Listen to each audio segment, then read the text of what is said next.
All right. Welcome to the Annual Noise Experience podcast, endurance noise, and random musings. Sunday afternoon, around noon here in Bakersfield, California. So it's about 3 in the afternoon, or I guess it's almost 4. Yeah, 4. And Ed, you look like you got a little sun. Yeah. Was the ski trip good? Yeah, I did get a little bit of sun. I was out at my 72-hour race in Augusta, New Jersey, and like an idiot, I didn't use any sunscreen. So yeah, that's all the color here. You look like you went skiing because you definitely got the white eyes, the raccoon. Yeah, the raccoon look. Oh gosh. From my Jester hat. So yeah. Speaking of raccoons, unfortunately, we have raccoons and coyotes and everything around my neighborhood. Unfortunately, I saw a dead one got hit by a car yesterday. Oh. I was up this morning. It's so funny. I was out walking. I have the street right by me named Elm, and it's super well lit. So often when I get up in the middle of the morning, I walk on it, and it's I call it nightfall on Elm instead of nightmare on Elm. And I was out there walking one time. I see this giant thing waddling across the street, and then go down to the gutter like it, and it's a raccoon. But they hang out there. So I woke up 1 o'clock, checked in on you, because before I went to sleep, I saw that you went and took a sleep yourself, which I thought was a pretty good idea because you're not moving, you need some rest. And then I woke up, saw the London Marathon results, rolled back over, got up at about 4:30, checked in on you again, and watched the end of the men's race of the London Marathon, which I might talk to you about so yesterday you did take a break, right? Yeah, I did some weird breaks yesterday.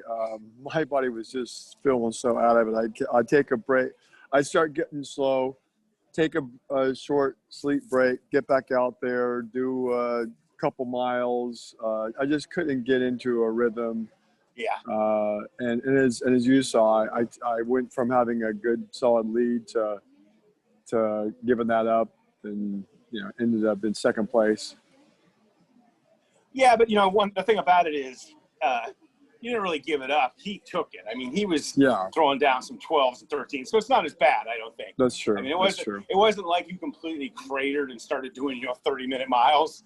It was more, you did what happens after a 72-hour race, and he just really piled it on. And I think once he got a comfortable lead, he did what you would do, hold back. he goes, okay, I got a couple miles in this guy, and I'm just gonna keep it that way. And that's what's fun and bad about these multi-day races. It's always funny. I always say it's like a March of the Penguins or something at the end, where everybody's trying to keep their pace, their place, and protect it. And so so you did sleep a little bit, but it didn't work. Yeah, I just couldn't get into a good rhythm until the very end, and I did actually get some miles back, but it was too late, and ended up 2 miles behind Matt. But it was good. We did the last 2 miles. Okay, so we went out.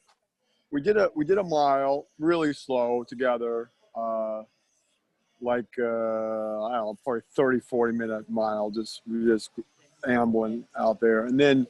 It was kind of like the Titanic, where the group of musicians are out there on the deck playing for the, people that are getting to the lifeboats, and they're like, oh, okay, guys, well, it's good knowing you. And then they start packing their instruments. Then they're like, well, what do we have nothing else to do. So they got their instruments back out and started playing some more. And that's kind of like we did that mile.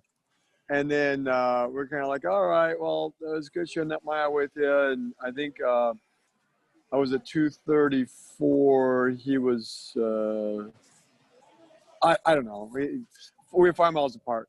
And then went out there and I started to run some. And it's like, hey, my running legs are back. So I gained a few miles. In the last 2 miles we did together. We threw it down a sub 12 on our next last mile. And our last mile, we did like a 10:41. Yeah, I saw that. I was like, what are those guys? I figured you must have been running together. Yeah, we did. So it was good. He ended up with 2:40, which is a PR for him. And I got 2:38, which is not a PR for me for a 72. But you know what? Considering that the last 72 I did was last month, and I did 2:11 for the win, and this time I did 2:38 for second. I'll take it.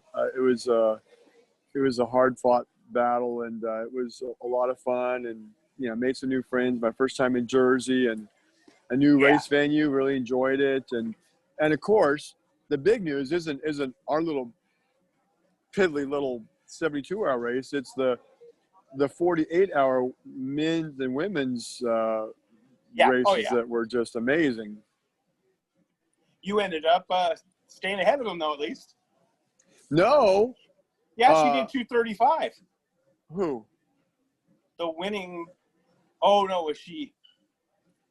Marissa? Oh, no, that's right. Yeah, no, they were two. Yeah, that's right. She was 2:43. So yeah, she Marissa did 2:43 and set the new. And Bob did. Yeah, Bob did 2:40. I was getting confused. So she got you by a few miles. So Bob gave me a whole day head start, and he still beat me by 2 miles. I mean, if you look at it that way, obviously, that wasn't it. Oh, but I had 24 extra hours than Bob, and he still beat me by 2 miles. Yeah, so that's right. For a second I was getting the math wrong. I was thinking you guys were 2:40 and they were 2:30, but yeah, they definitely were just rock solid. It was pretty impressive. But Marissa it was interesting. They were saying that she was her first 48, and I didn't realize when Tracy did it, it was her first 48. It's kind of interesting how. It's kind of interesting. Yeah, I guess it's kind of interesting how people seem to do well. Sometimes, at least. The cool thing is I was witness to both of those. You and I were there at the 6 days in the Dome in Alaska in August 2014. Yeah. We had a front row seat because, it's a little 400-meter track. Yeah. And, we see everything going on for that 48 hours while we were doing our 6 day. And then, of course, I'm on a 1 mile loop with Marissa, seeing her, throwing down basically almost two miles for one of mine, practically, and solid performance. And of course, Bob's was solid as well. And both of them were at a certain point, really. The Sufferfest was on for sure. Bob especially, he was like, I remember him going by me at one point, like, I'm not doing this again. Ever again. It's like, oh yeah, Bob, you say that now. You give it a couple of days. He said, no, this is too much. And and then when he finished, he said, man, I gotta. What was the term he used? Not digest, but basically, gotta let it all sink in. And he'll do a race report. I'm sure he'll detail everything that happened, but. He's like, this is just kind of overwhelming what happened and Well, it's like I got to reevaluate. But he turns 55 next week, so he is at the tail end of the age group too. Yeah, getting this, which kind of in a way sucks because you're like, dang it, So it'd be kind of cool if he was 55 and set this great mark. But yeah, they're definitely hard. Well, I have a love-hate relationship with Bob. Not really. He's a really I know. Guy. But so when I was 50 to 54, I set the American age record for the 200K, for the 24-hour, for the 6 day, and Bob's 3 years younger than me, I guess. So he comes up in that age group, destroys all of them, but he's never done a sub 1500. I did that at 51. I still hold, and so he's about to age out. So which means it'll be mine. I still hold the 50 to 54 American age record for 1000K and for 10 day, only because Bob never did that race. Yeah. And then now he's going to bump up into the 55 to 59, and my piddly little 455 mile age record, he'll destroy that in no time. So what can you say? Records are, and he's telling me, he's like, yeah, but don't feel bad because Olivier is about to turn 50, and he said he's going to destroy every record that I've set.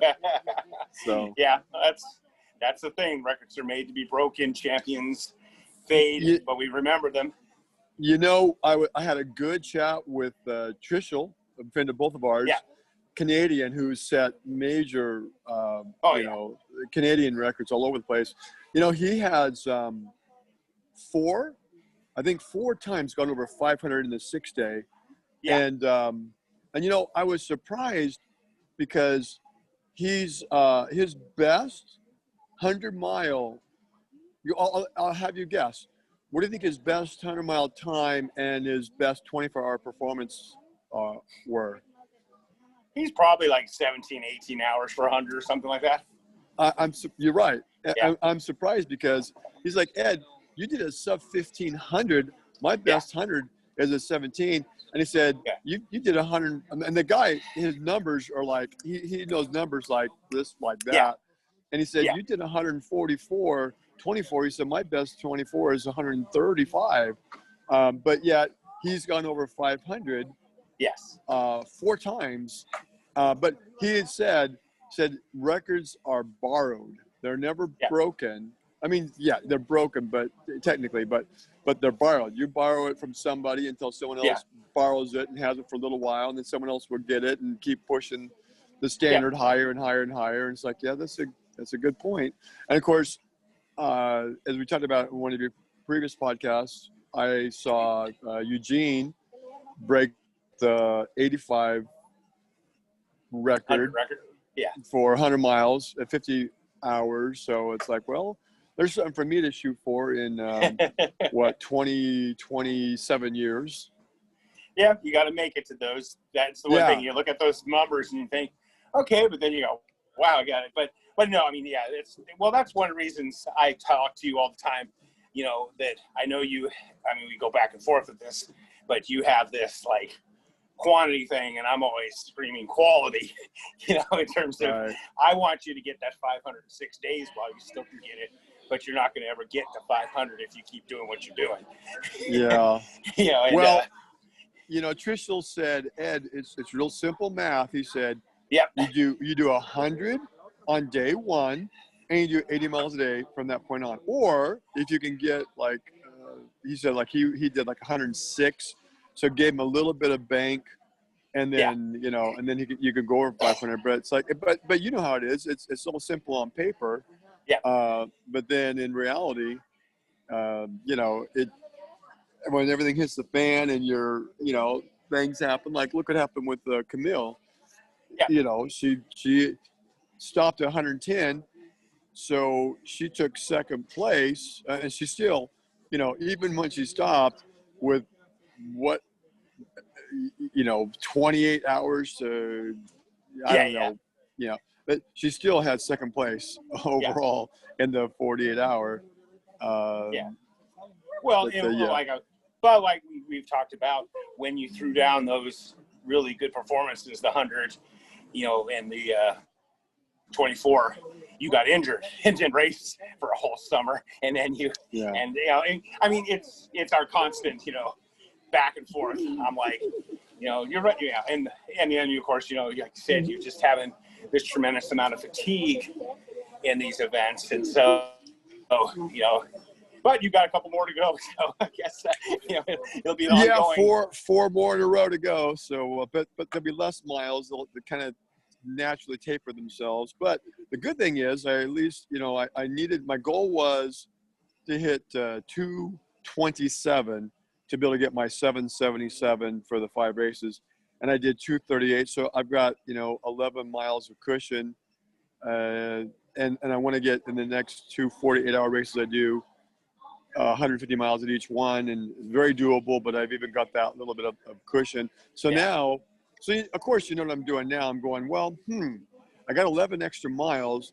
Add that to the schedule I'd planned to 777. That makes 788.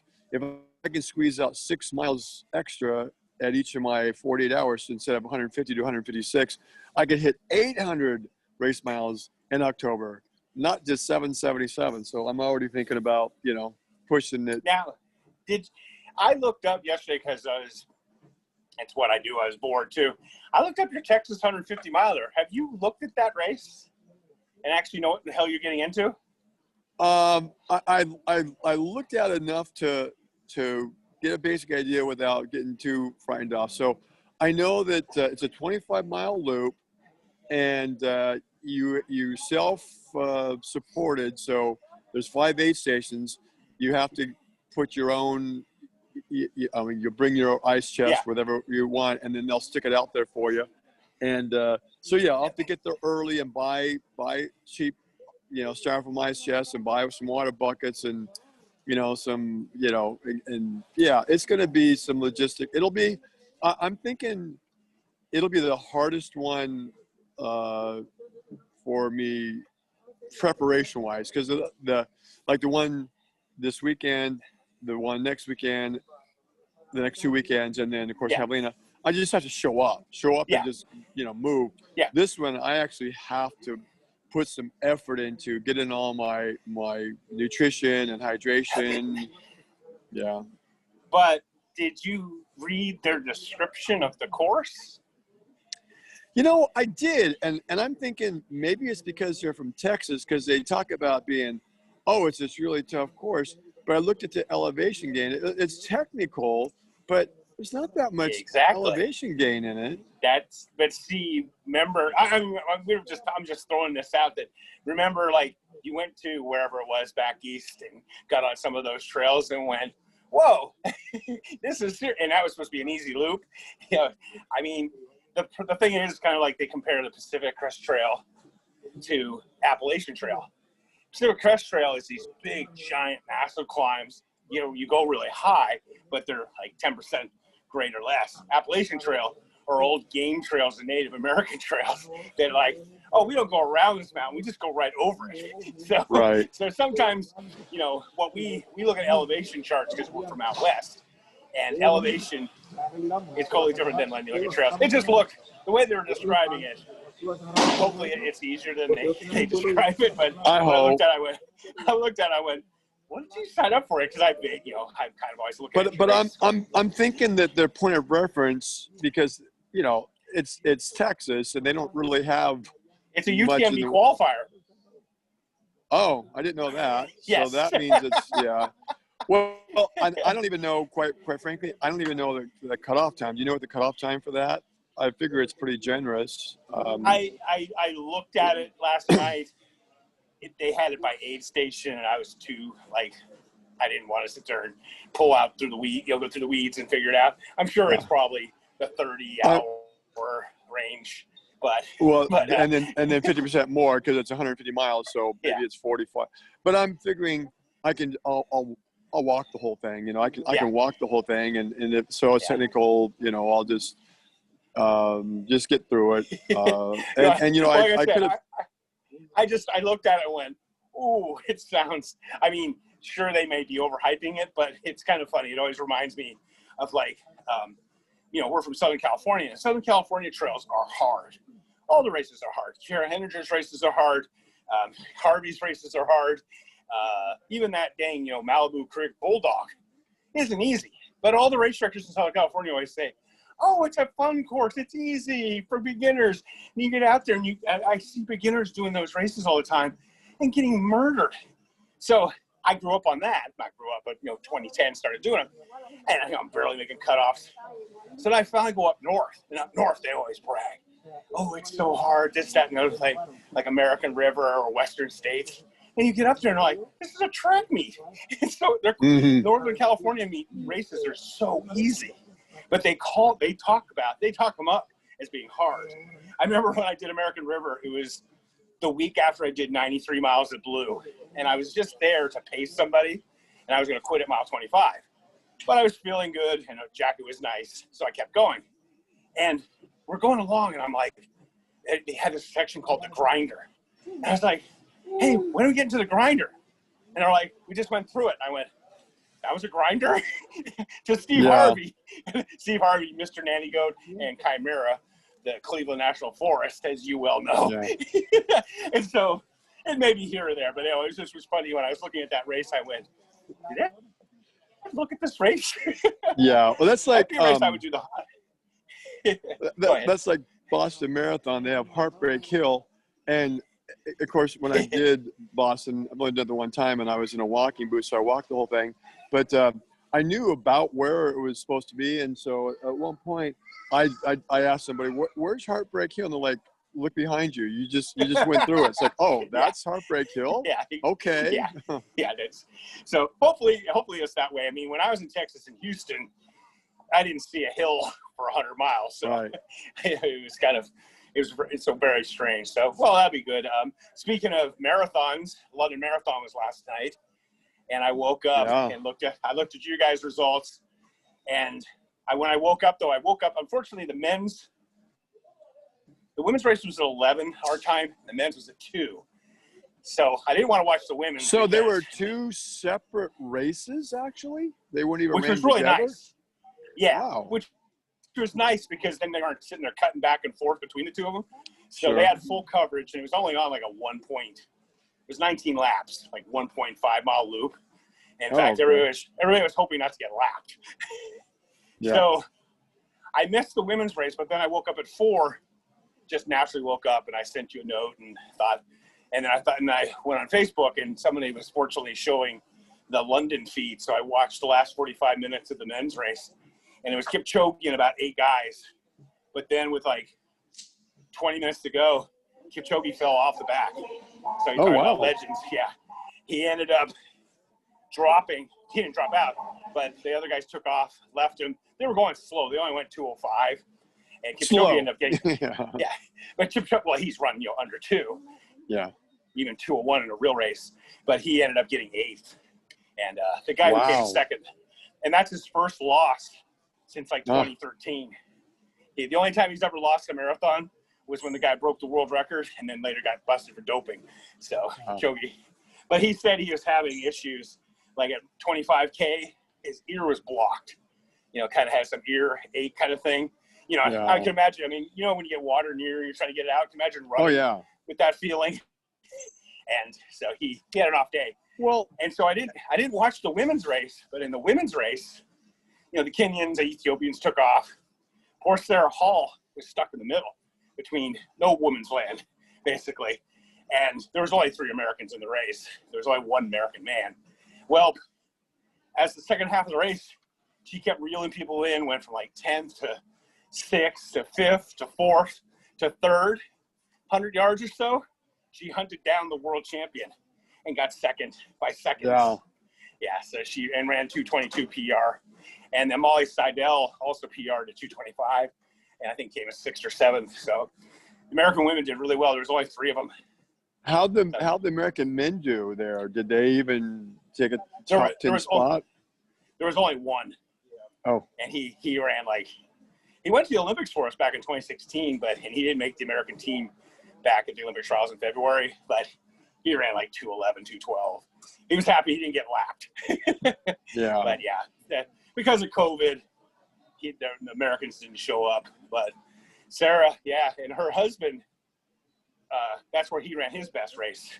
He ran like a 2:05 there, 2:06 years ago. So, speaking of Olympic trials, I didn't know that Camille's husband, that dude was if I read it correctly, he now I'm my brain's muddled because 3 days no sleep, but I think he did like some super fast marathon times. He was Olympic contention. Do you know it's he's our manager and I guess coach, but do you know his background? I knew he was a coach. So I got a chance to the great thing about, of course, our sport is especially the fixed time events. We were talking about this in one of the previous podcasts. Is they're not like elitist attitude, and I got a chance to chat with Camille and about how things were going, and she said she just was really having a tough time, and they tried to work it out with her structural thing going on. And Trisha was saying I can do something on you, like come in every 7 or 8 miles and we'll work on you. But it's like she couldn't afford to do that and go for what she's trying to do. And then she pushed and then ended up doing something more, serious, and then took, a long time for recovery. So yeah, she had to make a decision with, pardon me, with her team, what was best for her. And the best thing for her was just pull out. And it makes sense, and I'm sure there are probably people that are, and I got to admit, I used to have this attitude myself. It's like, well, why don't you just stick it out and still finish? But it's like, she's a world-class runner. Oh, yeah. And she gets paid really, I don't want to say the number, maybe it's public figure, but Trishul told me how much she gets paid by Nike. And it's like, you're kidding me. So, she's a professional runner, and, she's got to look at what's, she's a commodity, and she can't go pushing herself in something and then end up injuring herself and, doing something permanent or being out forever. So she'll have a fast recovery by pulling out when she did. Oh, yeah. That's life. And we had this talk before. We had this talk before a couple podcasts ago at one of the races about, when you get to a certain level, and even while yourself, where you dropped out of that, that you went to 12-hour, and right. There used to be the mentality in the ultras, finish or die type of thing. And, but yeah, she's definitely, I just pulled up him on their website, and he's from Ireland. He ran on 3-time national Ireland champ in the 3K, 5K, ran the world cross country for Ireland as a junior. And then he got a scholarship, D1 scholarship to the University of Oklahoma, where he was a 6-time All-American in cross country and 3-time in track. And he had a top 14 finish in the cross country championships 3 times. That's real impressive. And Big Ten. What about it seemed for some reason a 2:18 sticks in my head. Yeah, but I might be wrong. wrong. I was going to go here. He ran for ASICs and Power Bar, personal best of 13:51 in the 5K, 29:02 in the 10K, and he ran the Olympic trials and finished 18th in 2:18:17. Wow. Yeah. Jeez. So that was his 2000. Oh, so 2004. So 16 years ago. So so he 2:18. You get that speed. So that's definitely. And then he's coached a number of college teams, NIA teams, and stuff like that. So he's definitely been around for quite some time. And but I mean, her, it's like once it's not happening, and I'm kind of that way myself, as we've talked about too. I bail out of stuff where I'm like, this just ain't working. Time to hit the ripcord. And you look at what happened. So the spotlight's on Camille because she's a world record holder already, and little teeny 90-pound soaking wet Marissa's out there running in her shadow, just doing her thing. But it was great for her. That was what was great for her. And then Camille drops out, and suddenly Marissa's up, and she sets the the record. It's like, wow, how things can turn on a dime suddenly. And now she's I don't want to say the darling, but she's the star, the rock star of the females. Yeah. And she's first, and Camille was second, only because there's really no other competition to come up behind. I mean, okay, so first place female is 243 miles. Second place female is 110. Look at the difference between first and second. I mean, in my 72 hour, we were 2 miles apart, that's 1%, because he was 240, I was 238. That's a 1% difference. With their race, that's over 50%, like a 55% difference. So definitely a great performance for her. Yeah, they have kind of a different thing that they do. I think it's pretty cool.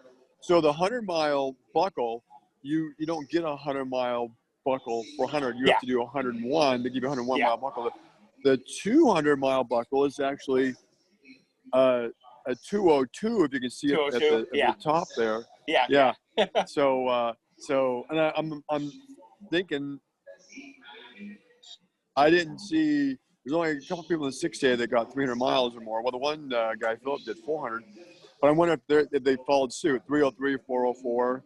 I'm sure there is. Yeah. So that's pretty cool. And obviously, because no one's gone over 500 there. Pete went there last year. but he had issues. Kostelnik. Yeah. Well, when I showed up there, Rick McNulty is the RD, and he said, "Okay, so are you here to do any records?" And I said, "No, just my own little personal thing I'm doing." I said, "By the way, what's the course record at 72?" 303. It's like, okay, no, that's not even. Let's not even talk about that any further. There's just no possible way in the world. So, so they've got, and it was some big name guy that I don't remember, but you'd know him, who showed up there and knocked that out, but a few years back. But yeah, pretty amazing. So that was the buckle, and then the their logo is this rooster thing. Yeah. And so the second place trophy, well, first, second, third, it's a stained glass, and one of the guys in the race actually makes this. It's like nice. Burke makes the trophies for across years. Yeah. And in fact, when one of the previous podcasts, I remember a couple of times I'd go by him and say, "Hey, Super Dave." Well, it was Super Dave, but so they had I think white for third place, second place was yellow, and you could see I don't know if you can see the little, and then first place was same thing but red. So I saw those it's different, it's a little bit different. It's cool, I mean. Well, I like those. I like those, like Burke's such a great guy, and I like how they did them. And of course, like Beyond Limits does their funky theme things. And so when I won, I got that big giant grasshopper, which is like the only real trophy we have in the house. My wife has it in her. It's in one of our rooms somewhere. So, but I like that way better than just some gaudy looking. Yeah. Like, because people go, "What the heck's that?" Like, "Oh, it's a trophy for a race, like a running race." And it's like, so yeah, that's good. And so, how long you're in Newark when you fly out?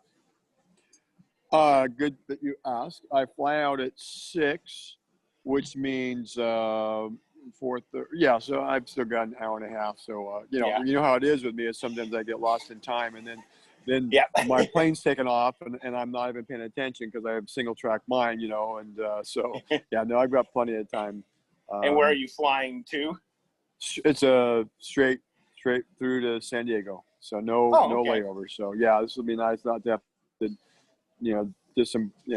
what's it called? Disembark or debark, whatever. I don't have to get off the plane and get onto the plane. And that kind of stuff. Yeah, exactly. I just go straight through, which is nice. I'll just crash. I'll get on there, and as soon as I'm in my seat, I'm sure I'll be out.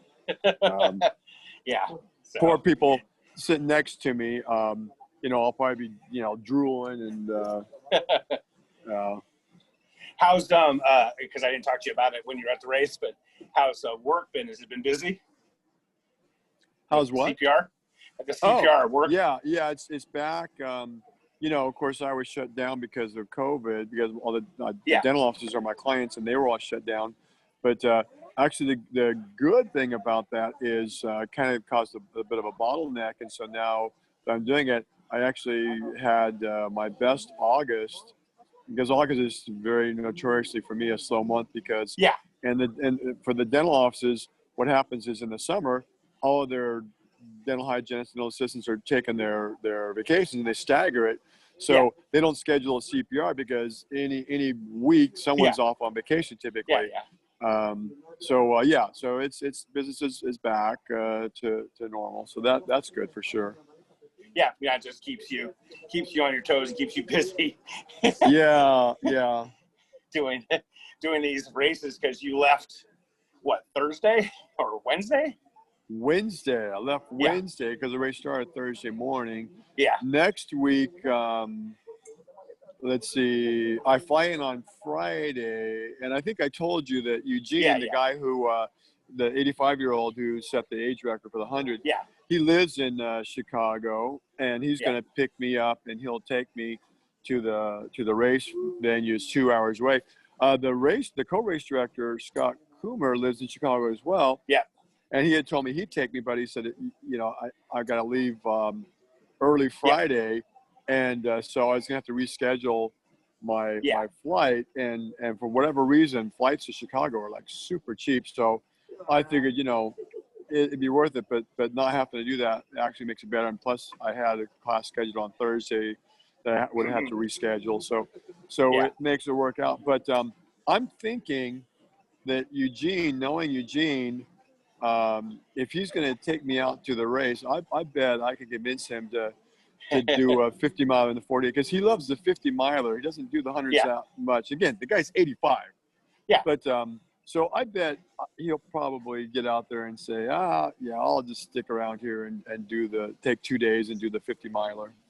Nice. So we'll see. Wait, I was supposed to be in Chicago for the Chicago Marathon, and Scott, I was going to go over there and stay with him originally. That was kind of part of the plan, but they canceled it, and I think I'm finally getting my refund. So I was going to be in Chicago. I think it was next weekend was the original date. So, but in fact, because I talked to Scott a little bit about their 48-hour race, and like I said, I want to do a race, and I'm talking to Scott Burton and other people, and they're seeing you, and they're like, oh, we want to go do a race, and we're all kind of the same boat though, of like, but we don't want to deal with all the traveling, the COVID stuff.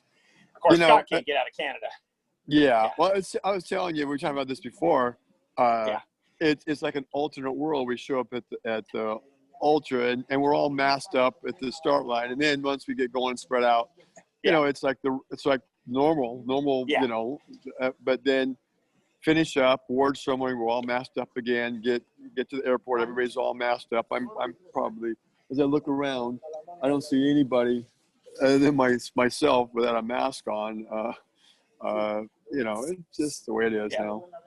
Yeah, we have a race here, the Run with the Burros, out in the desert near Ridgecrest, and a bunch of my bigger social distance project people, half a dozen of us, are going to go out there and do the 10 miler. It's Run with the Burros. So some people are going to be running with the Burros. Patrick Sweeney does it often. He does. Oh yeah, he's like a really good racer with them. So, in fact, wait a minute.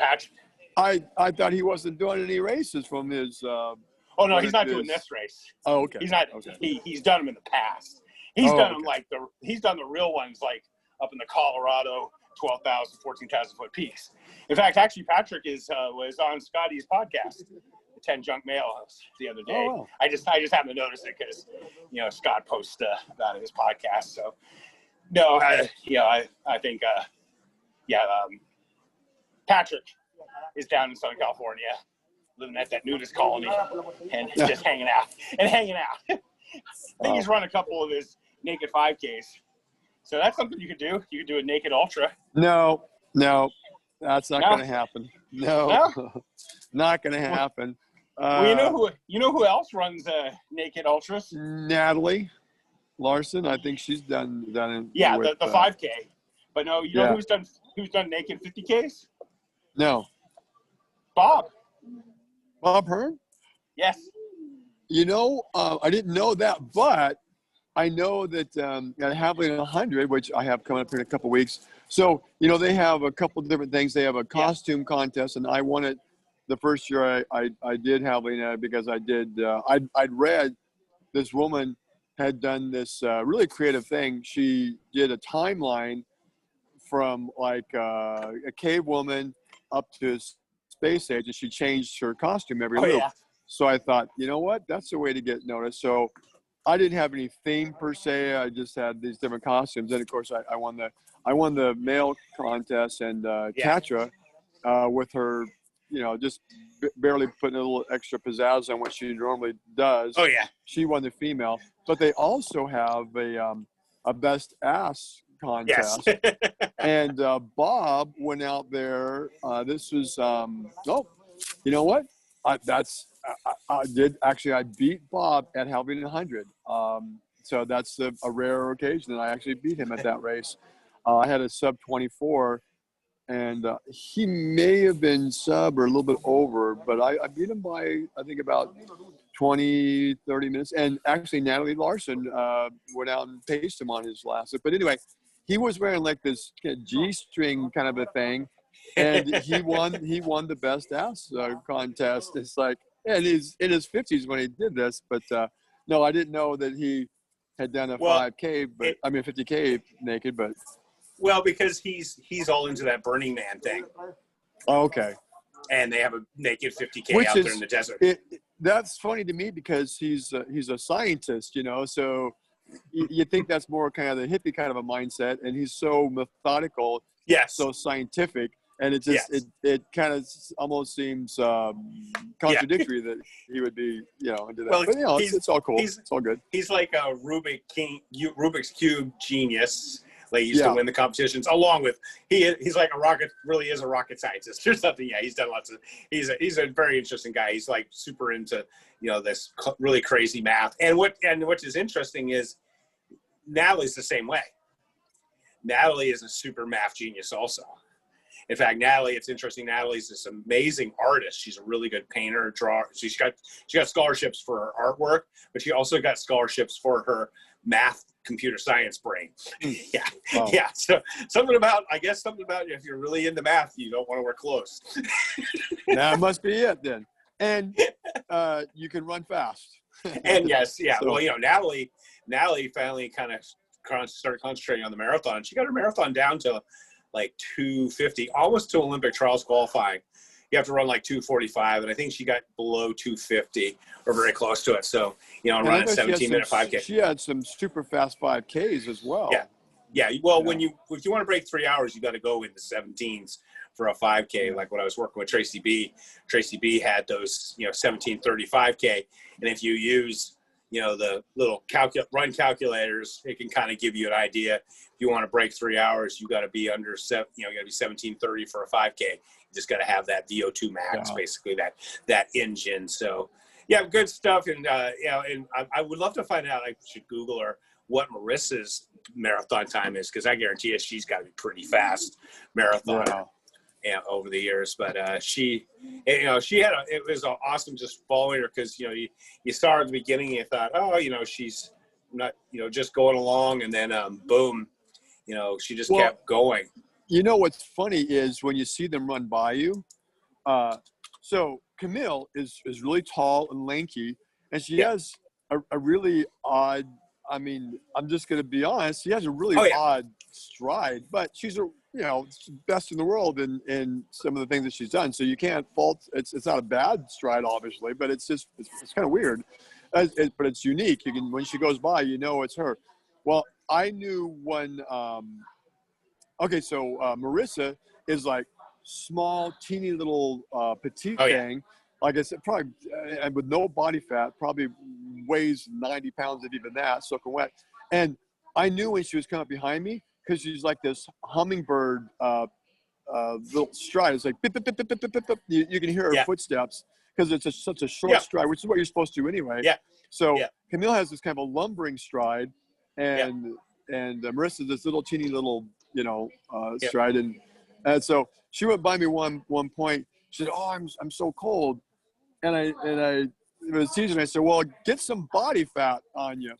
And she didn't laugh, and I thought, "Uh-oh, maybe I shouldn't have said that. Maybe she thinks I'm insulting her." But then I talked to one of her crew, and I said, "You have some more clothes for Marissa?" And they said she had just gone down for her sleep and was in a warm whatever, and then got out in the cold. And of course, you know how that is. So you first do that, you're freezing, but then once you get moved, and I also said to her, I said, "Well, moving as fast as you are, you're cold." But I didn't realize until I talked to her crew that she'd just gotten back out, and then it wasn't long and she was warm up again. Yeah, the beauty of the internet. I got off my treadmill. Sorry for those people who were on there listening, but I wanted to do it. And so for like a long time, like she started running marathons back in 2009, and she was like a 3:30 marathoner. She ran Long Beach, California International. Then she got into 3:15s, 2011, and 2013 still like 3:10, 3:15. And then she got to 3:10. Then she finally in 2015 went under 255, then back to the 3:10s. And then in 2018, she ran 2:50.24, which is the fastest I ever ran. She did that at Revelle Big Cottonwood. And then she ran LA this year, and she ran the Los Angeles Marathon this year in 2:54. So that would get her pretty far up there. I know. Sure. Katie Freeman, Jimmy Dean Freeman's wife, years ago broke 3 hours at LA and was in the top 10, because they only bring like half a dozen East Africans, and then getting in the top 10, still impressive. But in fact, that's why I always tell people, if you're fast, run LA, because you can place really, really high. Like one of the biggest mistakes I ever did was my son, when he was 16, wanted to run a marathon. My oldest son, just out of the blue, said, I want to run a marathon. So he said, and I ran when I was 16. And I stupidly put him in Surf City because I thought it'd be a little better for him, because, you know, he has Asperger's and just the big crowd and stuff. And he ended up running there, and he ran 3:16. He could have probably ran 3:05, but the night before he said to me, he's like, Dad, is it okay if I just run and just finish? You know, I don't really want to push. And I was like, sure. And so he runs at Long Beach, and I mean, not Long Beach, at Surf City. And I've never seen anyone more comfortable in my life. I have a picture of him at mile 16. He's a big kid. He's like as tall as you are. You know, he's like 6'2". He's running along with, like, I got a picture of him at mile 16. And he's running with men. I mean, like, you look at the guys, and you're like, those are real runners. A couple of little Iron Man boys in their little Iron Man costumes. And you look at the picture, and you're like, he's running with real runners. And he's just got this smirk on his face, because he was as comfortable as he could be. Because what was funny is when we went back and looked at his training, all of his 90-minute, 2-hour runs that I just tell him go out and do 2 hours or whatever, they were all at the pace he ran the marathon. So he basically just did his marathon at his, like, I'm going out for a run race pace.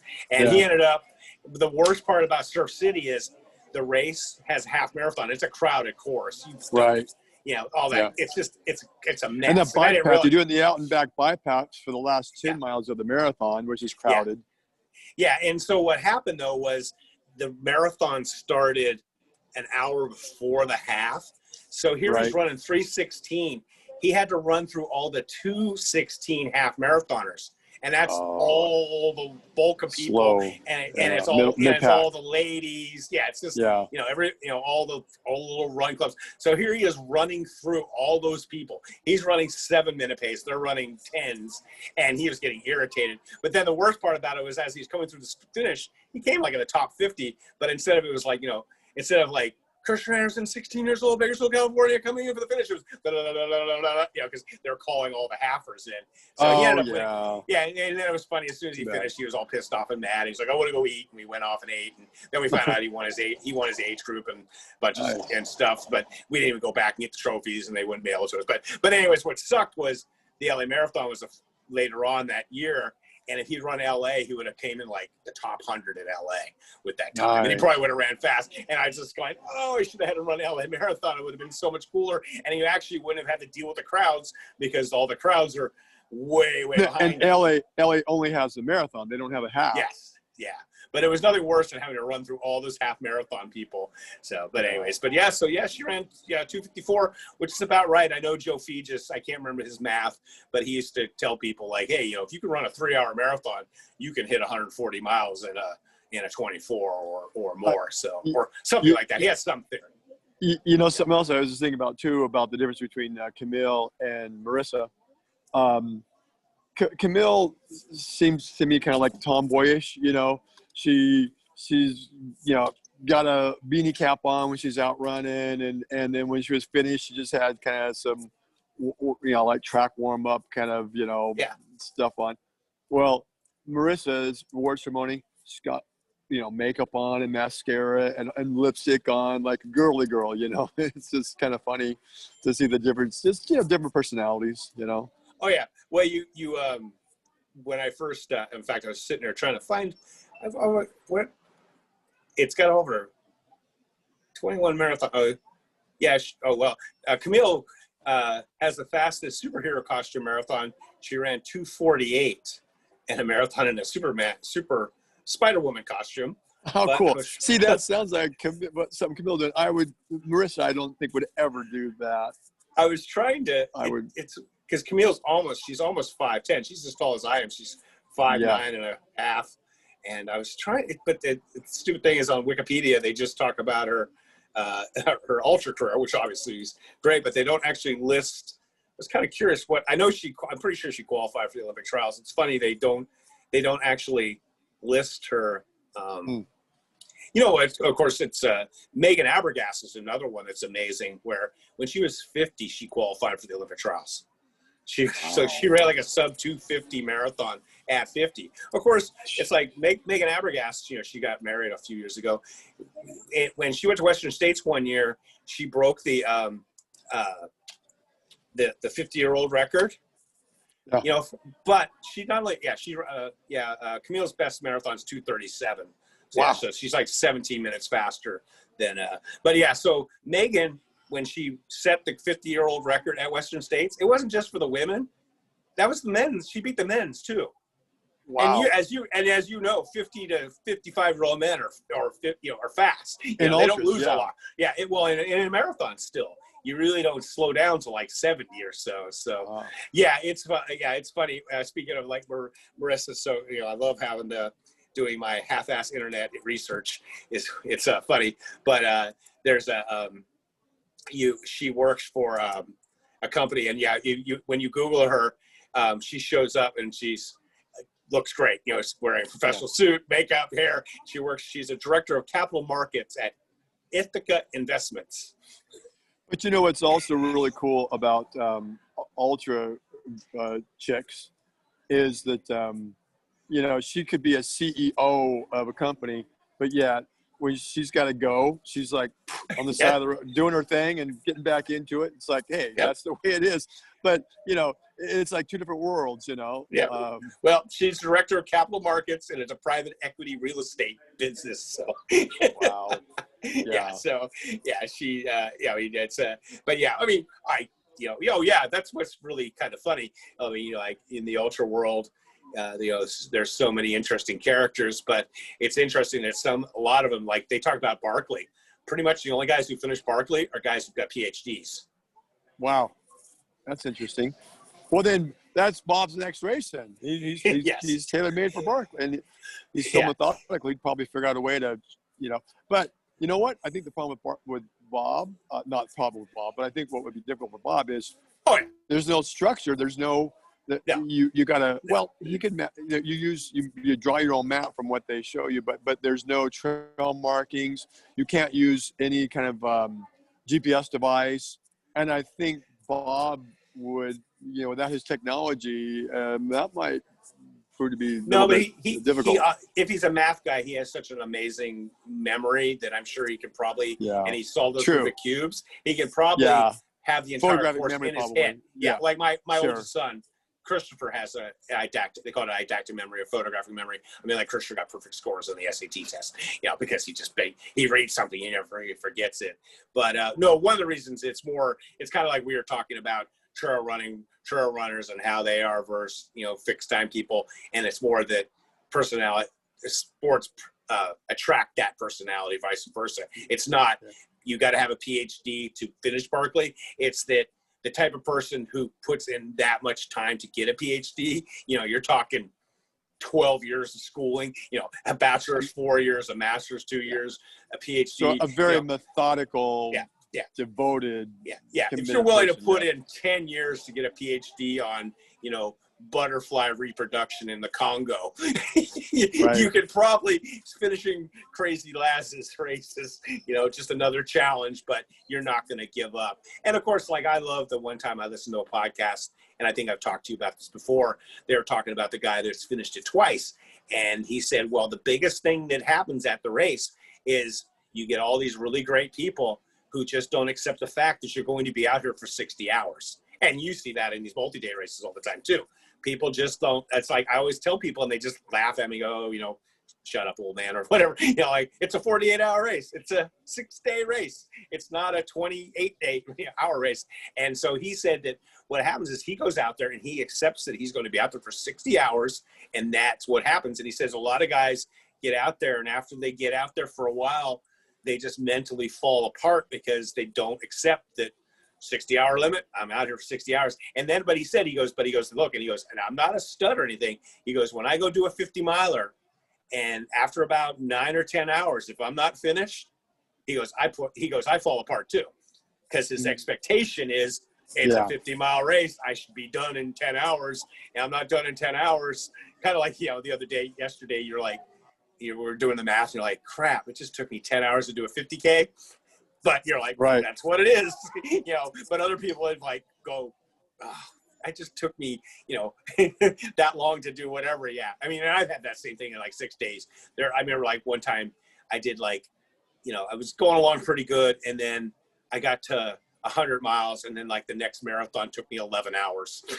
You're just like, and you're like, oh, this just, and then I got better. And you kind of said the same thing, that what happened to you last night, where, and it's odd because I don't think this happens to you often, but it happens to me, where you'll go out, you'll try and get it to work, and it just doesn't work. And then you go lay down again, and you go back out, and you go out, and you do that. And I often say it's like, you got to mow a lawn, and your lawnmower is just not working very well. You're like, and you just don't get, and there's nothing worse because, you go out there. And the way I've solved it was I did the, big backyard kind of strategy, where I was like, okay, this isn't working, so I'm going to do 2 laps across the ears, 2 miles, and I'm going to give myself 50 minutes. So the quicker I get them done, the longer I can sit.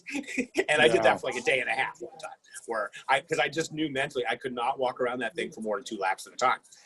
I get on that 3rd lap and be like, oh. And then I'd go by my car and then I'd go sit in my car, and I was like, no, you can't keep doing this. So I would just do 2 laps as fast as I could. And then ironically, I was sitting there hanging out with Kelly's wife a lot. Because she was always sitting there. So, who knows where Kelly was, because it was nighttime a lot of times. So speaking of that, I saw something. Oh, I did a presentation where I was doing kind of a contrast between Kelly Agnew and Davy Crockett, because Davy is the one who actually, outed him completely. The year before at ATY, he said, this guy's cheating, and no one believed him then. And of course, he was in the same race, and Kelly won it, and Davy should have won it. And so then Davy was really paying attention, and he's the one that called him out. And so, of course, Mike Melton, caught him. And then went back and looked at the timing mat, split at the half mile, and it was obvious. There's no way around it. But so I did kind of a comparison. But I was looking up Kelly, and he got himself into some kind of criminal trouble. Embezzlement and stuff like that. Okay, yeah. Doctoring expense reports and things like that, to a tune of tens of thousands of dollars. Yeah. So I guess, I don't want to judge, because I'm not, I don't know what his motivation was, why he did what he did, and he's gotten bagged on, quite a bit and whatever. I don't like judging people, but it's like, then if he had a pattern of cheating outside of, not just in the ultra running world, but even in his professional career, it's like, maybe there's a character flaw there or something. But anyway, I just thought it was interesting that I hadn't known that until I was just trying to get some of my facts straight, and saw a reference to that. It's like, wow. And I don't know if he served criminal.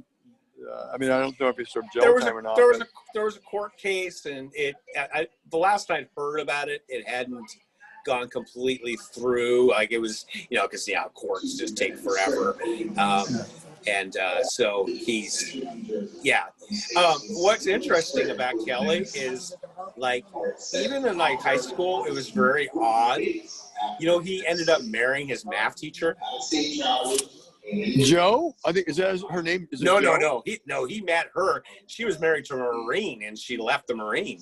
So it was his. Yeah. He married his high school math teacher? Yeah. Wow. No, I didn't know that. Yeah. English teacher. It says, indeed, after first marrying his high school girlfriend, Agnew dated and then wed his former English teacher. But that too ended. So by the middle of 2003, he had 2 sons and 2 divorces. Wow. And then he was out in he was out in California, and he met Joe, who was on a military base, married to a Marine, and Kelly was working at a mining job, still on marriage too, and they initiated divorce proceedings 3 weeks after meeting one another, and then got married shortly thereafter. Wow. So, so and it says, Adult Travel Forum website says Joe described herself and Kelly as avid swingers. Wow. You know what? There's a book there, or a movie or something. Well, this article, the article this SI guy did, it took over a year to get done. Finally. Yeah, you told me. And about the bad thing is it kind of came out and just kind of got lost and everything.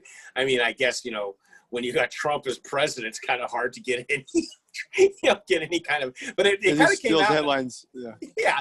Like nonstop. So it's kind of interesting, but yeah, and of course I'm kind of still annoyed with Sports Illustrated because the caption for the story is, the Island of Misfit Toys. Yeah, the porta-potty cheat and the Island of Misfit Toys. And that was your line. Toys is my line. Yeah. Kind of like Jester and they cut out they interviewed you, but they cut out your interview. No, they just said one person said, they don't quote. They say an ultra runner said, but they didn't use my name. They didn't source it. No, it just says an ultra runner. I'm like, what the? Yeah, I was like, man, that's just. I mean, I guess some people in the ultra world would take offense and get mad at me. Not that I care, because there's enough of them people getting annoyed at me. Yeah. So, it's really funny. I mean, I don't want you. Well, it's 5 o'clock. Your plane leaves at 6, right? Okay. One of the things was funny when we were talking the other day, and I asked you said something about telling the story about the 72-hour story. That wasn't the story I was thinking of. You mean my first 72-hour ATY? The story about quitting and then getting back out. Wasn't it in the 72 or was it a 48? With your ankle injury. Yeah, that was my second year at ATY. So that one. That was the one I thought you were going to go on, and then the other one you told was perfectly good too. But I was like, oh, Ed. Yeah. So that one was year 2. So that was when that was their first year at the Goodyear, the sports facility, and I'm out there in 24 hours in. I got 100 miles in, and I had some issue with my leg, and it's like, man, this is hurting really, really bad. And so I turned in my chip, got my 100-mile buckle and my glass mug, but I thought, I don't want to go home. I came here, and that was because they didn't have the 6-day back then. They just had the 3-day was the largest one. So that was when Joe was there. Joe Features. Yeah. So I stuck around and was cheering people and sitting in a chair. Just cheering my friends as they came through, and been sitting there for probably about 8 hours. And then I got up to go to the bathroom, and it's like, whoa, wait a minute, what's going on? My leg pain it's gone.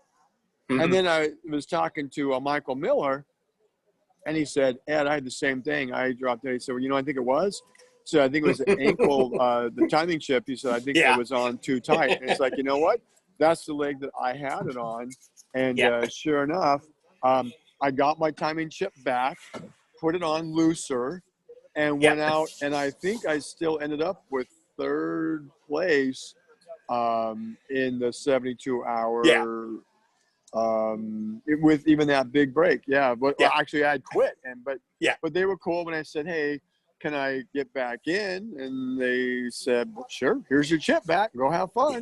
You got another, you still have a day and a half. So, that 8-hour break was good for you. But no, I just remember just when we were talking about that, because, the other story is good too, but it's just kind of like a good story because people listening to this podcast want to know about multi-days that, take some time off and things, you find solutions or realize something. And even with taking 8 hours off, you still did 220, 30 miles, right?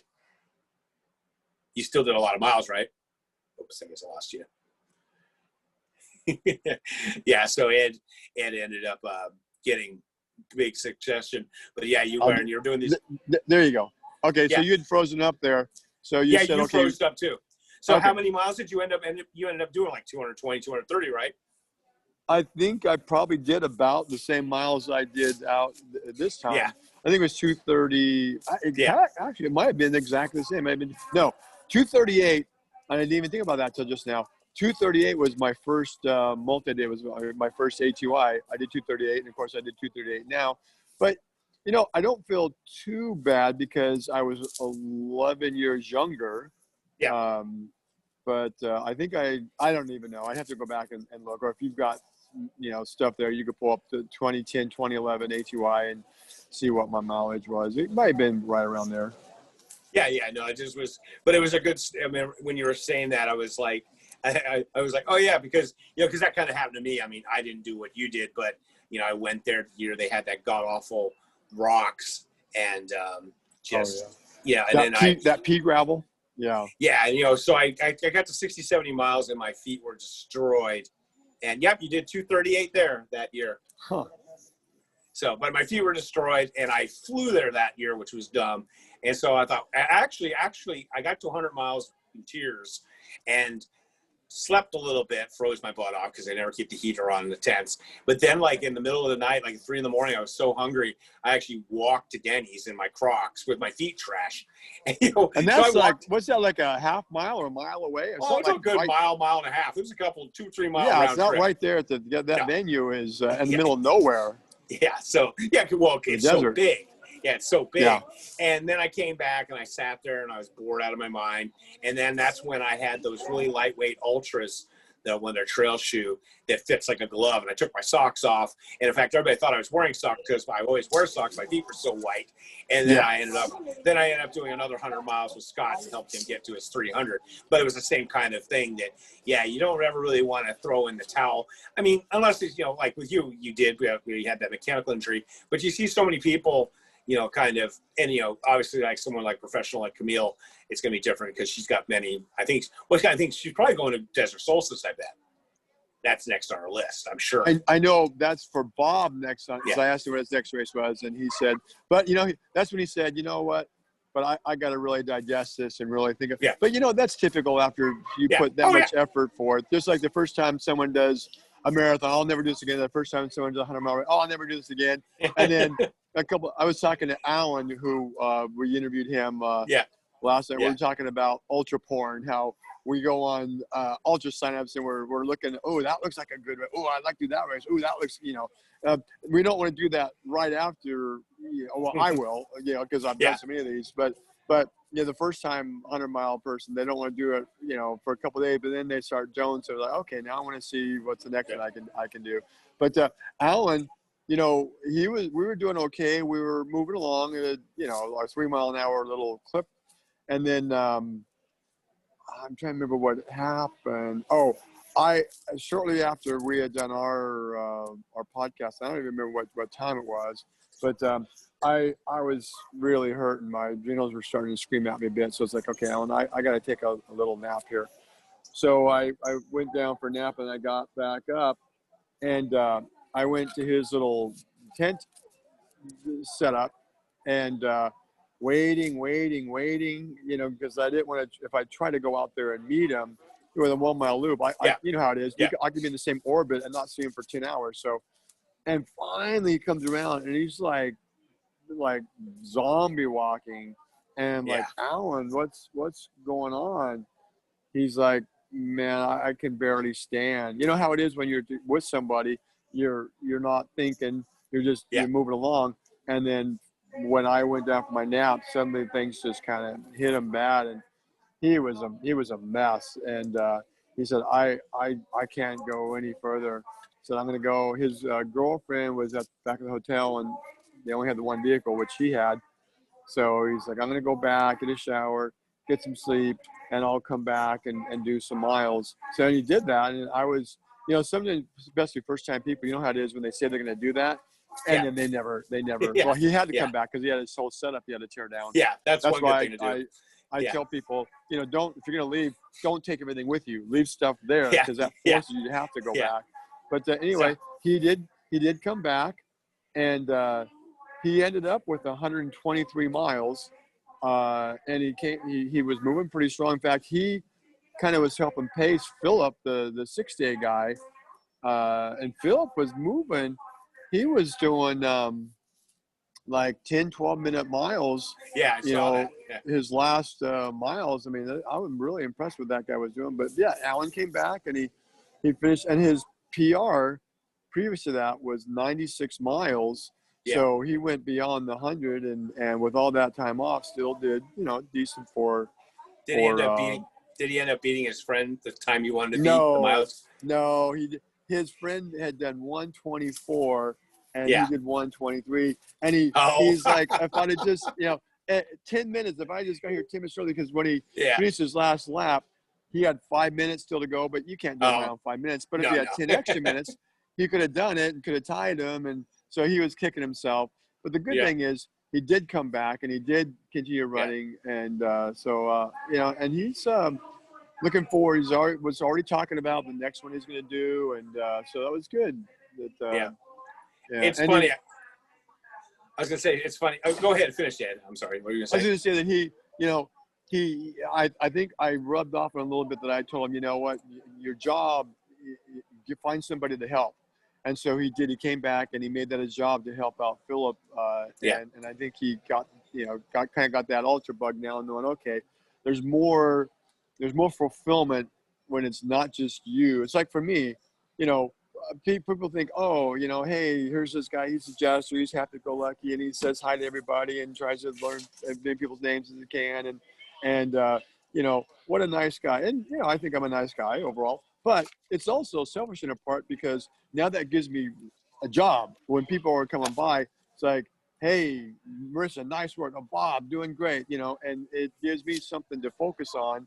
And by, anytime you volunteer, when you're helping somebody else, you're helping yourself as well. And you know how it is when you're volunteering, you actually, many times you get much more out of it because you're doing it philanthropic. You're not getting paid for it. It's something that you're just doing and the benefits you get out of that. So I think he kind of learned that there's more to, because, ultra running can be a very, very selfish, I shouldn't say selfish, but self-centered sport because it's not a team effort. You are out there on your own and you're competing against yourself many times and the clock and of course other people, but really it's yourself for the most part you're competing against and trying to do as few stupid things. I mean, ultra running is as much about not just doing smart things, but doing whoever is the least stupid things is the one that ends up doing pretty well.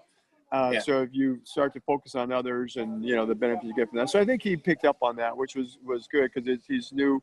And if we start, I think we get people into the ultra, community and they learn from the start, hey, you're there to help others as well as yourself. And you're going to end up having just a much greater experience and much more fuller experience. So, yeah. Oh yeah, most definitely. In fact, I was thinking, that's like Scott when he did his 300 was out there having a good time, happy-go-lucky, and then he said when he went out there again, he was way too serious and too focused and not enjoying himself and getting to meet everybody. In fact, he said when he did his 300, one of his goals, he says he's kind of shy introvert, even though he's a magician. He said one of his goals was to actively talk and meet as many people as possible. And that was what was really funny yesterday when you were talking about how you couldn't remember Marissa's name, because I'm always amazed at how you know so many people's names. I'm always amazed, like I'm terrible with names unless I see them written down and then I remember them. But if you tell me your name, I will never remember it. I have a visual the memory. problem I had with Marissa is she has the same body frame as a friend from Texas named Andy. And so at Nanny Go, I kept calling her Andy, and she never once corrected me. And so here we are at this race, and every time she's run by me, great job, Andy, you're doing great. Say, oh, thanks, Ed. She never once said, did I my tell you name's that Marissa. She was Marissa? Or was I the one to tell you it was Marissa? No, what happened is I came by, and we came at the same time. We came through the timing station, and I saw her name. It's like, oh, geez, it's Marissa. And I'm like, Marissa, why didn't you correct me? Oh, it's okay, See, I'm that way. Like someone at a race could be with them for hours and tell me their name, and then but I won't. It just bounces in my head, kind of like people describe being dyslexic, where the words are all jumbled when you tell me your name. But it'll be like I purposely sometimes will try and go by the board when they go by it, so because if I visually see it, I'm okay. And it was funny because you were talking about ultra sign up and once you've done a race you want to do another race. I've often said that like ultra sign up needs to have like the nuclear subs, 2 keys. Like your spouse and you have a key and you have to turn the key at the same time. Like, do you really want to enter this race? And you have to push it and they have to push it, or give it to your coach. Like your coach or spouse must approve all your signups for ultra sign up. No, I don't want that. I'd never be able to do my races. Martha would be like, no, you got, well, that's a little argument that I shouldn't say argument, but a little bit of contention we have is that she's like, okay, you know, go ahead and do 100 a month. It's like, no, I need to do two a month. So we're back and forth on that. Of course, now I'm doing 5 this month. How I got away with that, I don't know. But anyway. And then, and it was funny too. You're talking about the tips, and where you do this podcast to help inform people. Tips about, like, you know, even if your race is going bad, leave crap at the race. Don't pack all your shit up, and because then you might come back, you know, and do it. And actually, that's kind of what I do. Is actually when I'm really done, I try and get all my stuff and leave and not talk to anybody, and I'm done. But but that's me. But it was so funny one year when I was across the year I was trying to get a 1,000-mile jacket. I was doing okay, but I was like, man, I could be out here going really slow. I need to get a hotel, which is something I never wanted to do before. But I got a hotel, and I realized if I took a shower, got something to eat, slept for a couple hours, came back out, I could crank a bunch of miles. In fact, I came back out and hooked up with you for most of the night. And it was so funny, though, when I was at the hotel, I did the same thing. I purposely checked in the hotel like at 6 o'clock at night and came back at like 9. I left crap at the hotel, so I would go back. So I went back. At like, I walked with you all night, went back at 5, got food, took a hot shower, slept for another hour, came back out. But if I brought all my stuff with me, I wouldn't have went back. And then I would have just used the hotel once. I remember another year at ATY, you got an Airbnb and you said, man, it's such a sweet deal. And I have my own private, I think you said you had your own private kind of bathroom or something, or entrance. And yeah, no, that worked out. That was only 2. It was about where the Denny's was. And it was right by the Denny's. And I would literally, I could drive there 10, 15 minutes, and they had the great 7-Eleven Circle K's. So I could pick up supplies. I'd walk in the door. Open, I'd walk in the door. To my left was the bathroom. I would take a shower, change clothes, plop in bed, lay there for an hour or so, and then get back out. And so I'd only be gone for 2 or 3 hours instead of like going and having to like take off wet, cold clothing, try and get into a tent or a car that never, you know, neither of those options really work well for me. And so, but it was interesting talking about that. And but see, to me, that's part of what helps me get out there is I never want to be too comfortable. And like I slept on a table. It hard to, I had nothing between me and the table, no blanket and I just go to sleep, you know, it's I can, you know, my body's trying to do that. Yeah. See, you can fall asleep. Me, if I'm at the race, I won't sleep. I'm just not a very good sleeper. And so what happens is I really don't get any rest or any break because I'll just lie down and I'll like, God damn, just get back out there. And maybe I would do a few more miles. But like I talked to Joe Fegis about this after my first one. And I said, I don't think it's really healthy for me being out there for 22, 23 hours a day, you know, taking only an hour or 2 off. It just mentally just seems like it's a bad idea. Here's my theory. See what you think if this is a sound theory. My theory, I was talking to Alan about this. My theory is there's physical and mental. And so when you lay down, you're giving your body a break and your body starts recovering. But if you're not sleeping, your brain is it's not. That's my problem. It's going to be you're going to get more and more into that whole sleep deprivation problem, and you get the brain fog. So the sleep is for the brain. The laying down and resting is for the body to recover. Luckily for me, I lay down. I'm right to sleep, and I train myself. Because when I first started doing this, I'd wake up. And it's like, oh, I don't want to get out there. So I'd, you know, kind of go back to sleep, wake up. No, I don't want to go out there. Or I'd lay there. So now it's just automatically when I wake up, it's like, okay, time to get up and get going. And, you know, but I get a good amount of and it's only an hour. It seemed like my sleeps were taking about an hour 10.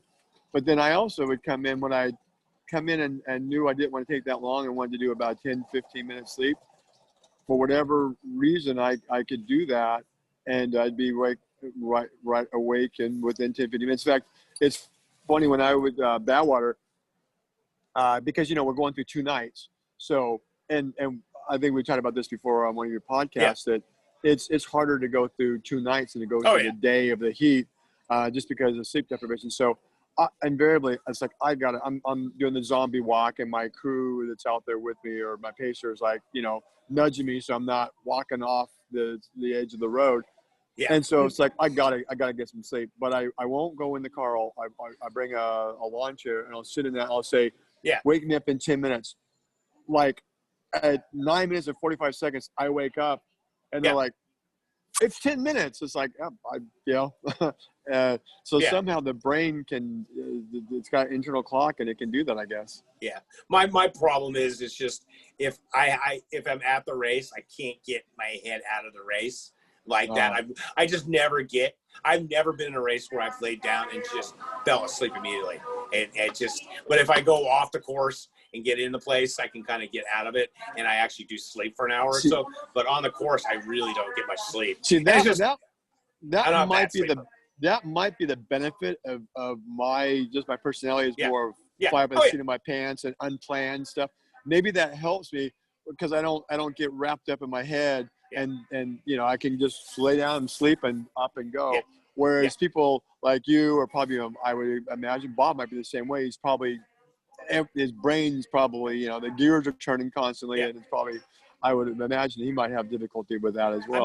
I mean, I'm better at sleeping than I used to be, but I'm still, it's just, it's super frustrating because, you see other people just, and I'm getting better at it, but it's definitely the whole working on it. So sounds like you're going to be flying out here in a little bit because it is now 5:30, Ed. So we should probably I noticed that. And I'm gonna look at my ticket real quick to see when the boarding time starts versus it's usually 5:45, like 15 minutes earlier. I think I saw it though. I think it's 6 o'clock. Boarding starts at 6. All right. Well, so we'll let you. I'm good. I'm gonna get a bite to eat as well, and after I of course I talked to you earlier, or we sent a little text, and when we set this up, I said I'm gonna get a nap. I didn't nap. I was fidgeting around with some stuff on whatever, but the good thing my is you'll sleep on the Strava. plane.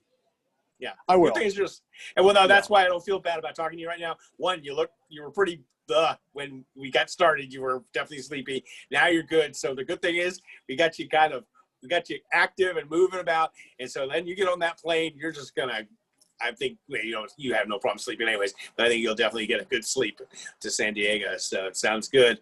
Congratulations on getting the second and getting the mileage in, and, came out of it pretty unscathed, right? Yeah, I think so. I feel good. It's my adrenals, and I was talking to Alan. He's a personal trainer, and Trishul as well. Trishul is very knowledgeable on physiology, and he was saying, that's one of the big problems with ultra runners is you tax your adrenals so because okay, let's just be honest. Doing this is not healthy for the human body. No. And when you do it, this was my 190th finish, but it's not just my 190th 100-mile finish. This was 238 miles. I mean, I've probably got I don't know, 30 or 40 of those 190 that are 200, 300, 400, the one 700 and the 10-day. And so that just taxes the body. And luckily, I've always been healthy and taking care of my body. And, I've never drank, smoked, drugs, any of that. And grew up eating, pretty healthy my whole life. So, and genetics also plays a role, of course, as well. Yeah. But, when you push your body to the extreme, there is a price to be paid, and it's the rest and recovery. So as stupid as it is for me to do these next 4, I am going to do them because that's just my thing. I want to do that, 777.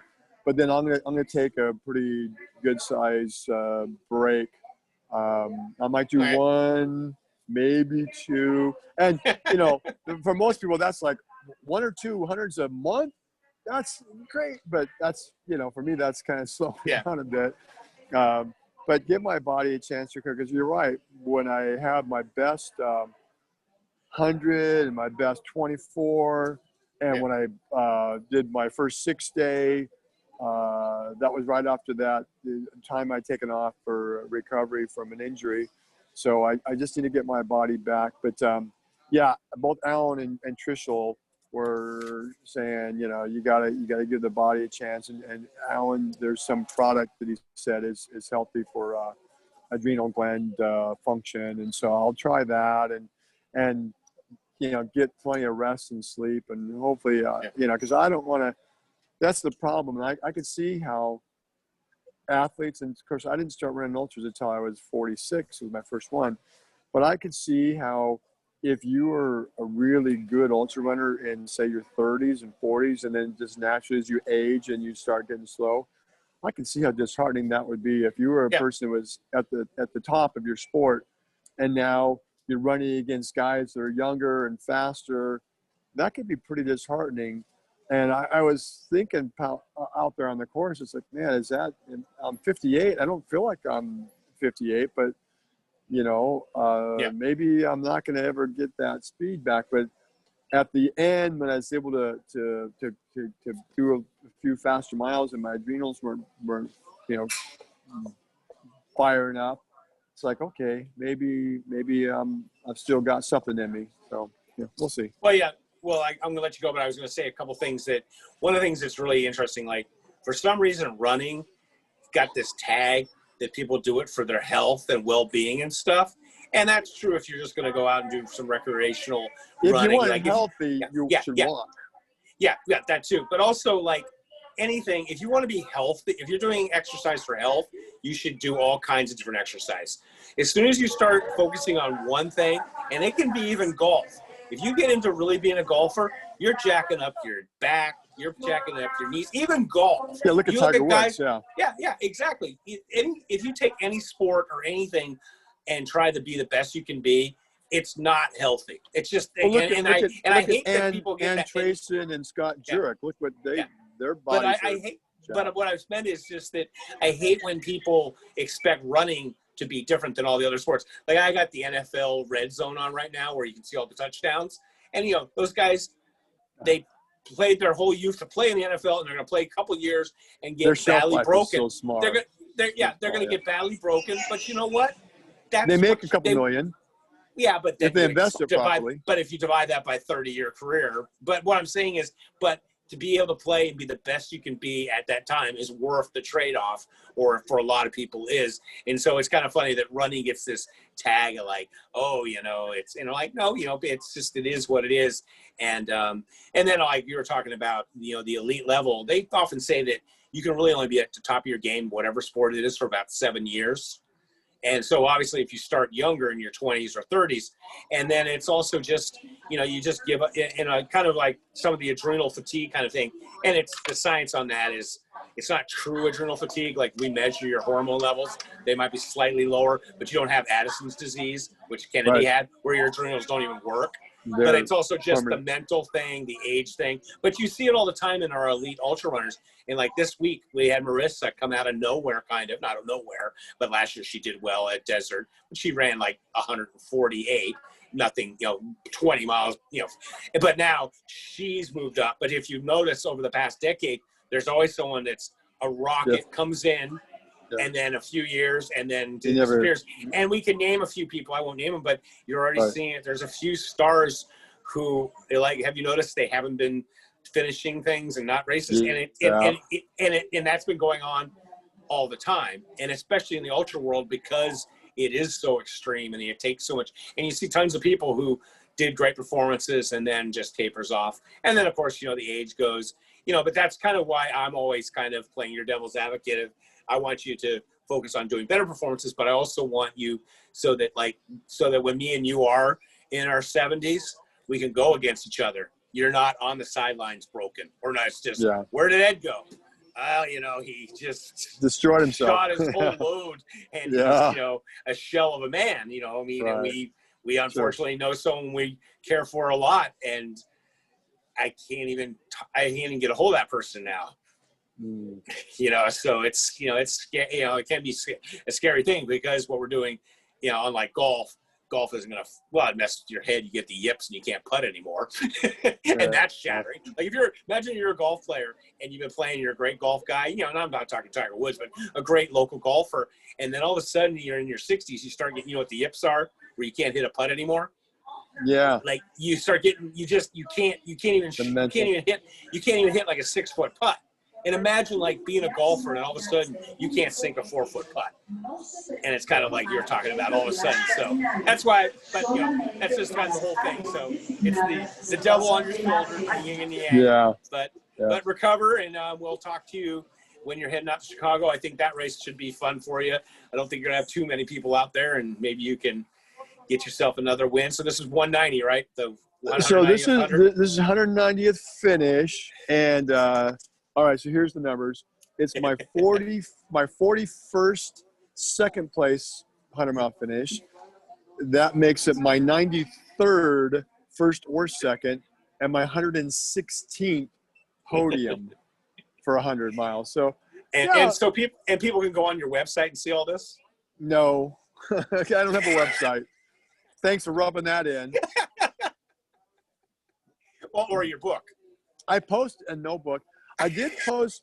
I'm being mean. I shouldn't be so mean to you, Ed. Yeah, that's all right. That's all right. I'll get you back. So this is I have gotten the habit now of doing Strava posts. Yeah. And I did go on and I took one of the pictures that someone took of me getting this second place. Yeah, I little reposted award, that. And I put it on my Strava, and I listed a couple of things.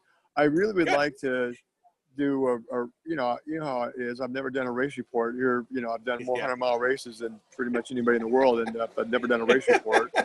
And so I guess it's time to. I don't know. We'll see. We'll see. Well, do a nice write-up on Instagram, and then it'll repost on Facebook. And, you don't have to go on Facebook. That's one thing that's nice. You can put a pull because you can do up to 10 photos on Instagram too. So you can have the photo someone took, find a couple photos people gave, give them photo credit if you know who took it, and then have your Strava. So have like photo of you running, photo of your award, photo of your race results, and then you can write up a pretty lengthy report on Instagram. Yeah, I know something I was going to tell you. One thing that I've never seen an ultra do, and it's not a big deal. It struck me as kind of a little bit amusing. You know what they did not do in this ultra? No bibs. I got my timing chip, and I'm like, so is there a bib? He's like, no, I don't need to see a number. I got nice. you got your It's like that actually kind of makes sense. Although I do like ATY. I like I like ATY because they put the name on the bib. So that's kind of nice when you're all those people. But yeah, what do you need a number for if the chip isn't attached to the, marathons show the chip is attached to the bib, but when they give you an ankle bracelet, the bib. The problem with the bib in a multi-day race is you're doing all the clothes changes that remembering you can have the little belt, but even with the belt, it's like I had ATY. I often leave the belt in my car for days on end until they say something or someone say, "Oh, you got it." But I'm like, I don't want to wear it because it just bothers me. But also, like you're layering off and on, but if you're dumb enough to pin it on something, good God, it takes forever. So now that I think about it, looking at the photos, that's kind of nice that you got the ankle bracelets and stuff, and the website was good with their results and stuff. So, okay, well, I'll let you go, Ed, so you can maybe grab something to eat and get something to eat so you'll have some food in your stomach and sleep on your way home. And then you're back at it again in a week or so. So we'll probably definitely talk on your way out and stuff like that. So congratulations again, and we'll talk to you later on there. Yeah, and thanks for the updates and doing actually I want to see what kind of feedback you get from people, but it was kind of fun to do the podcast during the race because it occupied my brain for whatever it was, an hour. I'm not thinking about running. I'm just talking with you and time we finished, like, oh, okay, I just put a couple miles in, didn't even have to think about it. So I've gotten a couple people responding saying they really enjoyed it. It reminded them of being at a race with you. So I think and obviously if one person writes you, that means maybe half a dozen people thought the same but didn't write. So and hopefully if you ever have comments stuff, you can get a hold of me on social media, Andy Noise. Maybe get a hold of Ed, but definitely get a hold of me and I'll write you back. So thank you, Ed, and we'll talk to you later there. Okay.